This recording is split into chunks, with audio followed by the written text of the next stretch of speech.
Simone stood in the kitchen doorway with a suitcase and a story about a broken leg. Her ex-boyfriend Trent, alone after his divorce, needed someone to take care of him for 2 weeks. She'd already packed. I looked at the suitcase, looked at her, and said the one word she wasn't expecting. Okay. She blinked. She'd rehearsed for an argument. I could tell by the way her shoulders were set. But I gave her nothing. She kissed me on the cheek, rolled her bag out to the car, and pulled out of the driveway before I'd finished my coffee. That was Friday morning. By Friday night, I'd already made the call that ended our marriage. I should back up a little. 3 months before that Friday, something shifted in our house, small enough to miss if you weren't paying attention, but I'd spent 19 years paying attention to Simone.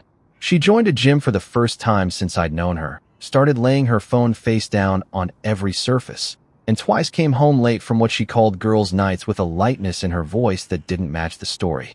Somewhere in all of that, she reconnected with Trent, a guy she dated before me, now selling cars at a dealership in Reno, about 2 hours east. He was going through a rough divorce, she said, and she felt sorry for him. I didn't blow up. I didn't interrogate her. What I did, about a month before that Friday, was look up a divorce attorney named Weiss, save his number in my phone under garage door repair, and tell myself I hoped I'd never have to call it. That wasn't weakness. That was logistics. I run supply chains for a living. I route freight across 14 states, and the first rule of the job is you don't wait for the breakdown to find the mechanic. You find the mechanic first and pray the engine holds. Simone had no idea that number existed. She thought I was the same man who never asked questions. And for 19 years, she'd been right. The house was quiet that Friday night in a way it hadn't been in years. No TV from the living room. No water running upstairs. Just the hum of the refrigerator and me sitting on the couch with my phone. I wasn't planning to check the bank app. 19 years of marriage, and I'd never once opened it to look at Simone's spending. She paid the groceries, the salon, her car insurance. All from our joint account, and I never thought twice. But something about the way she'd packed that suitcase made me pull up the app for the first time in months. The transaction sat right at the top of the feed, time-stamped 3 hours earlier. A charge from a place called the Whitfield, a boutique hotel in downtown Reno. Not a pharmacy. Not a cab ride to some apartment where a man with a broken leg was waiting for soup and sympathy. A boutique hotel, prepaid for 14 nights, on our joint card. I set the phone on the armrest and stared at the wall across the room for about 10 seconds. That was all I gave myself, 10 seconds. Then I picked the phone back up, scrolled to garage door repair, and called Weiss. He didn't answer. It was almost 9 on a Friday, so I called the person who would. Nadine picked up on the second ring. She's Simone's older sister, 51, lives about 20 minutes from us in Sacramento, been part of my life almost as long as Simone has. Over 19 years, she'd become family to me. Not just in-law family, but the kind where you call each other first when something breaks. I kept it short. Simone told me she was going to help Trent with a broken leg. She booked a boutique hotel in downtown Reno on our joint card instead. I'm filing Monday morning. I need you to not call her until then. The line went quiet for a long time. Long enough that I checked to make sure the call was still connected.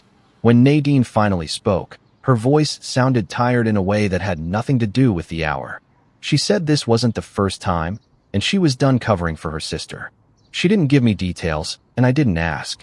I didn't need the whole history. The one transaction on my screen was enough. But hearing Nadine say those words changed something in my chest. 3 months of noticing the gym, the phone face down, the late nights. I wasn't crazy. There was a pattern, and it went back further than I knew. Nadine promised to stay quiet until I gave the word, and I believed her, because she sounded like someone who'd been carrying a secret that was too heavy to hold anymore. Saturday morning, I was sitting in Weiss's office at 9:15 with a printout of the bank statement on his desk. He looked at it, looked at me, and said it was straightforward. California's a no-fault state, so the hotel receipt wouldn't change the legal math, but it would change the negotiation. He could have the petition drafted and filed by Monday. I told him to do it. From Weiss's office, I drove straight to the bank and moved my half of our savings into a personal account I'd opened online the night before. Weiss had confirmed that was clean. Before the filing, joint funds can be separated as long as you take only your share. The teller didn't blink. I signed, walked out, and sat in the parking lot for a minute watching a couple argue about a parking spot 2 rows over. and thought about how strange it was that the biggest financial decision of my life took less time than their fight about a parking space. Sunday, I called Elliot at school. He's 20, second year at Oregon State. Smart kid who reads people the way I read shipping routes. I didn't sugarcoat it. Your mother left for Reno with another man. I'm filing tomorrow. He went quiet, then asked if he should come home. I told him to finish the semester and that I'd handle everything on this end. He said all right, and I could hear him choosing not to fall apart on the phone, and I loved him for it. Sunday evening, Simone called. Routine check-in. Her voice bright, the kind of bright that takes effort. She asked about the house, about whether I'd eaten anything besides takeout. I asked how Trent's leg was doing. She said better. He's getting around on crutches now. Physical therapy starts next week. Every sentence was a lie wrapped in the voice of the woman I'd married, and each one landed in my ear like a coin dropping into a jar I was quietly filling. I said sure, told her I was about to watch the game, and hung up. That was the last time I spoke to Simone as her husband in any way that mattered. Monday morning, Weiss filed the petition, sent me a confirmation by text, and told me the respondent would be served electronically since we had Simone's email on file. I thanked him, put the phone in my pocket, and drove to work. The warehouse was running a double shift, and I had 2 trucks rerouted out of Phoenix. Normal Monday chaos. And I was grateful for it, because normal chaos is the kind you can fix. By Monday night, the paperwork was in the system. Simone was in a boutique hotel in Reno with a man she'd told me had a broken leg. And everything I'd built over 19 years was sitting in a filing cabinet downtown, waiting to be divided into 2 neat stacks. All because she paid with the wrong card. Or, more accurately, the card she'd always used, because she never imagined I'd look. Tuesday around noon, my phone rang, and it was Simone, but not the bright-voiced Simone from Sunday. This version was breathing fast, talking over herself, her words crashing into each other like she couldn't get them out quickly enough. She'd received the filing notification on her email while sitting in that hotel room, and she wanted to know if this was real. Was I serious? What was happening? I let her run out of air, and then I said 6 words. Come home. We'll talk here. And I hung up. She must have thrown her things into that suitcase the same way she'd packed it on Friday, because by 6 that evening her car was in the driveway, and she was walking through the front door with mascara smudged under one eye and the collar of her jacket turned up wrong. I was at the kitchen table with a glass of water and the bank statement pulled up on my laptop. No ambush, no cameras, no dramatic setup, just a man at his own table with a fact on a screen. Simone dropped her bag by the door, sat across from me, and started talking before she'd even caught her breath. Trent really did need help, she said. The hotel was because his apartment was too small, just 1 bedroom. It would have been awkward. She was helping a friend. That was all. I turned the laptop around so the screen faced her and pointed at the charge. A boutique hotel in downtown Reno, 14 nights prepaid. Not a motel near his apartment. Not a fold-out couch at a friend's place. A hotel with a rooftop bar and valet parking, booked with a card attached to a joint account she'd used for 19 years without once thinking I might check it. I told her that people who nurse a man on crutches don't book themselves into a place like the Whitfield. Simone shifted. The story changed. She said it was a mistake. She got confused. Things got complicated, and she didn't know how to explain it. I let her finish, and then I said the thing I'd been carrying since Friday night. 19 years. That's how long I trusted you without a single question. A suitcase packed to the brim, a hotel in another city, and a story about a broken leg. That's not a mistake, Simone. A mistake is missing your exit on the freeway. What you did was plan a route, book the room, and lie to my face on your way out the door. She went quiet. The kitchen clock ticked 3, 4, 5 times. Then her face crumpled, and she said she was sorry. She'd gotten in over her head. She wanted a chance to fix this. I told her the filing was already done and the money was already separated, and that there was nothing left to fix because she'd broken the one thing I never thought she'd touch. Simone sat there for a while, tears running, hands flat on the table like she was trying to hold onto the surface of her own life. Then she said the thing I'd been waiting for since Tuesday. She needed to call Nadine. Her sister would understand. Nadine always understood. She'd talk to me, help sort this out, find some middle ground. Simone was already reaching for her phone when I told her.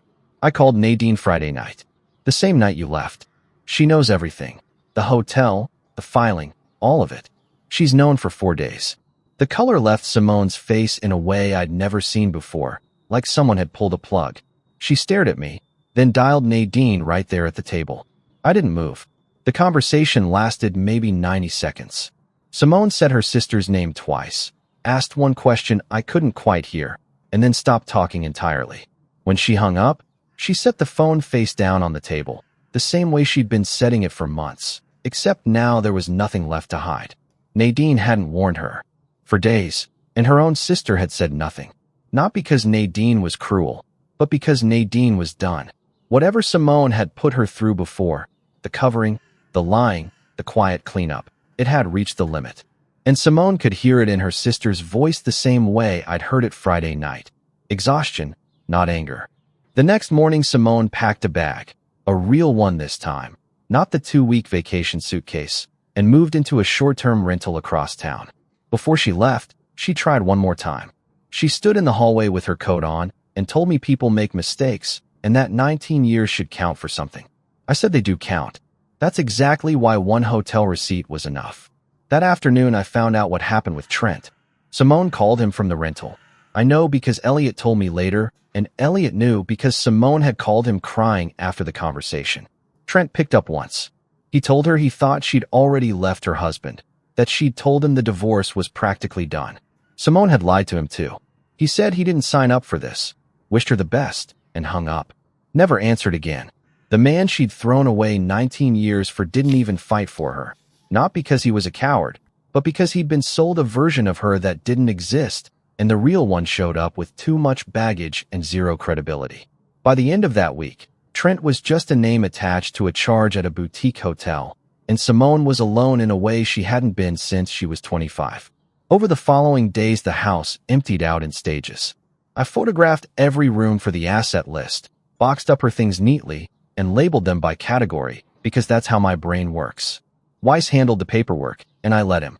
3 weeks after the filing, Simone signed the settlement agreement without contesting a single line. The house went to me. I'd paid the mortgage for 19 years, and Weiss made that clear in the documents. She kept her car and her personal savings, which was fair enough. There was no courtroom scene, no screaming match over silverware. She signed because there was nothing left to fight with. Nadine wasn't backing her up. Elliot was barely speaking to her. Trent had vanished back into his dealership in Reno, and every person she might have turned to already knew the story. The fight had gone out of her somewhere between that phone call with Nadine and the silence from Trent, and by the time the papers arrived, she just wanted it over. Elliot drove down from Oregon 2 weeks after the filing and helped me move the last of Simone's boxes to a storage unit she'd rented. He carried them without saying much, loaded the truck, and when we were done he sat on the tailgate and asked me if I was all right. I told him I was getting there. He nodded, pulled out his phone, and called his mother. The conversation lasted about 4 minutes. He told her he loved her, but that he needed time, and that was it. Clean, honest, no cruelty. The kid handled it better than most adults would. Nadine called me that same week.